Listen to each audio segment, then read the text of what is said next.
Welcome to Global Tax Talks Tax in 60 Seconds. I'm Will Morris, and here are some things to watch out for in the coming week. Attention in the US last week was focused on the ongoing passage of the big tax bill through the House of Representatives, so correspondingly less on Pillar 2, although the retaliatory provision, Section 899, remains in the legislation. A US Treasury representative has said that the Pillar 2 US/UTPR deal will have to be wrapped up by year-end. Meanwhile, in Brussels, although sometimes under the Chatham House rules, so no direct attribution, some EU officials expanded on previous comments about a potential deal with the US. It was emphasized that while the EU is talking to the US, anything official will have to be sorted out at the OECD with the inclusive framework. One reason for this would be that if the inclusive framework adopted it as an OECD Pillar 2 rule/guidance, it would be easier for the EU to implement without a change to the directive. At the same time, it was made clear that there would not be 27 votes in the EU to suspend Pillar 2, so some other solution will be needed.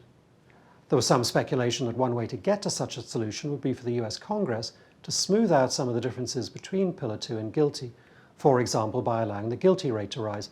But it was also accepted, echoing the US, that this will really have to be done before the end of 2025. A couple of other interesting related points.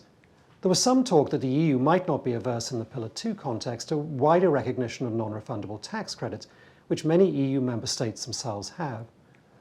I was in Southeast Asia last week where there were a lot of questions about incentives, so this news would be welcomed quite broadly, I suspect. It was also recognized that a UTPR-UPE jurisdiction safe harbor might have to apply more broadly than just to the US. I think that would bow to the reality that, for example, China might well require the same type of exemption.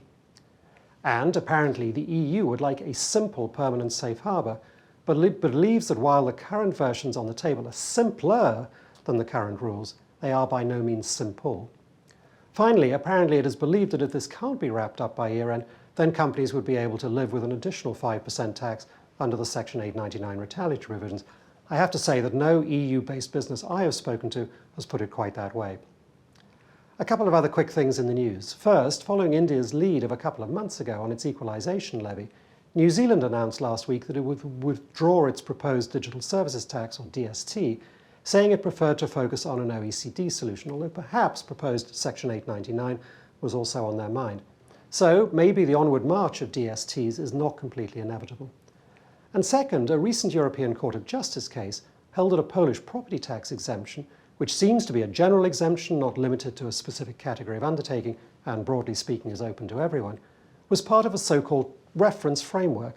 Thus, it would not be selective and therefore not be state aid, although this does have to be confirmed by the Polish courts. Among other things, this might impact the applicability of the Foreign Subsidies Regulation regarding many non-EU government incentives. Interesting.